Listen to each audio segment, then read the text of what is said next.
Single digits, 8 days to go until the movie comes out. Just incredible after all this time. A week from tomorrow is when it's coming out. But there's some new clips from the movie online, and a lot of it's pretty discouraging. I'm going to talk about the big controversial one right now, at least for me.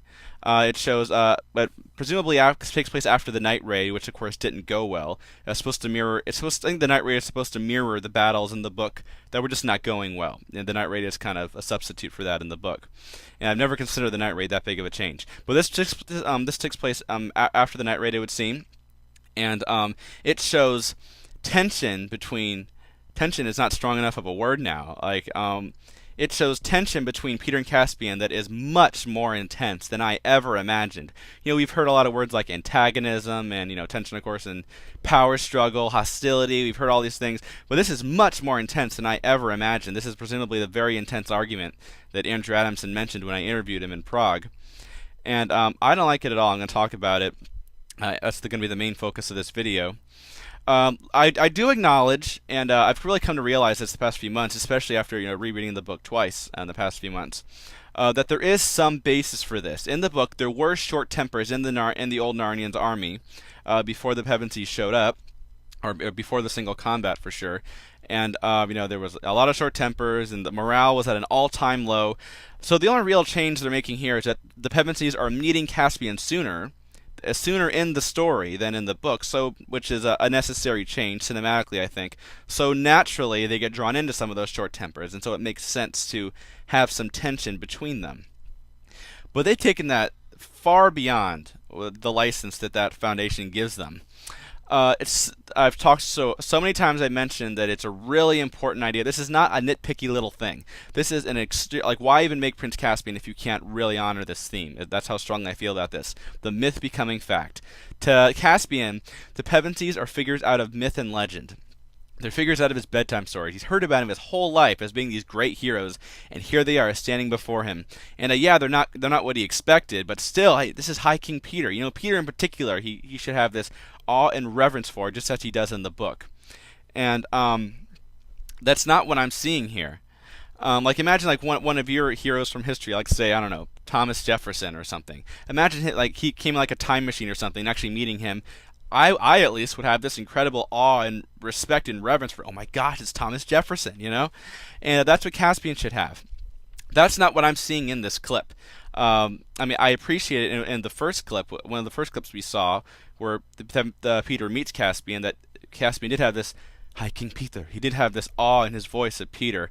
But that's completely gone here, it seems. Not only are they shouting at each other, not only does Caspian actually regret calling them to Narnia, they actually pull swords on each other at the end. No matter how strongly I disagree with Thomas Jefferson, I would never do something like that. I just think that it really takes away, we can talk all day about, you can justify it this way and this way and this way, but in the end, this is not the myth becoming fact. This is, Caspian does not have that awe and respect of Peter that he should. Quite the opposite, in fact. And, I also don't like the fact that the Pevensies have become part of the problem, to the point to where Caspian actually says, he regrets actually blowing that horn and calling them. The Pevensies and Aslan represent the old days, and Narnia has fallen away from the old days, and now here come the Pevensies to save the day. They're from the old times. They're going to bring Narnia back to the way it was. And now the Pevensies, we know they're going to become part of the solution ultimately, of course. But here, they're not that. They're not the solution. They're part of the problem. A lot of soldiers died because of Peter's arrogance from the night raid we're seeing. And Caspian didn't follow the plan, of course, and it's partially his fault. We know a little bit about what that was. He wanted to confront Miraz, so we have some idea of what it is that Caspian did to piss off Peter so much.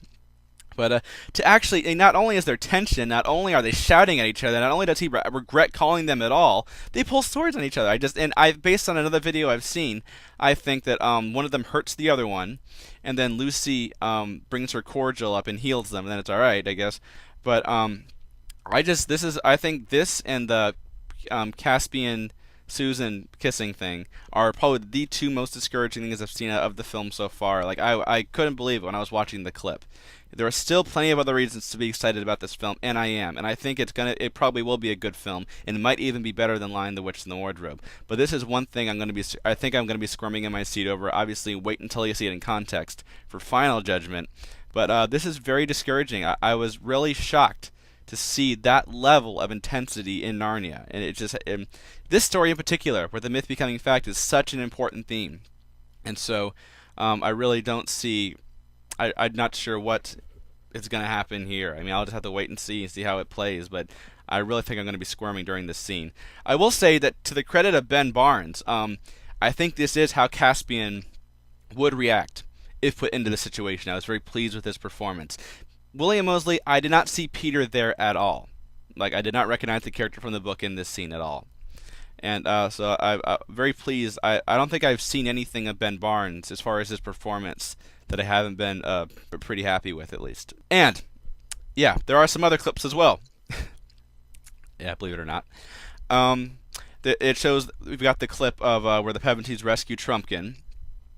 And it shows, the Telmarines are about to drown him, and Susan says, "Drop him!" Like, once again, Queen Susan the Gentle is obviously gone. She actually kills someone here. In the book, she's not aiming to kill at all, because Susan wouldn't do that, of course. Not because she's a girl, but because she's Susan. That's one of the things, like, I was reading a recent interview with Andrew Adamson, and people just... I think Gresham and Adamson debated the wrong issue. It is not and never has been about Susan being a girl, or at least it shouldn't be. It's the fact that Susan is Susan. If they want Lucy to fight, I think that's probably fine. It doesn't seem out of character at all for Lucy to fight. In fact, in The Horse and His Boy, Lucy does fight while Susan chooses to stay behind. It's not about what gender they are. It's about that she's Susan, and it's so out of character for her.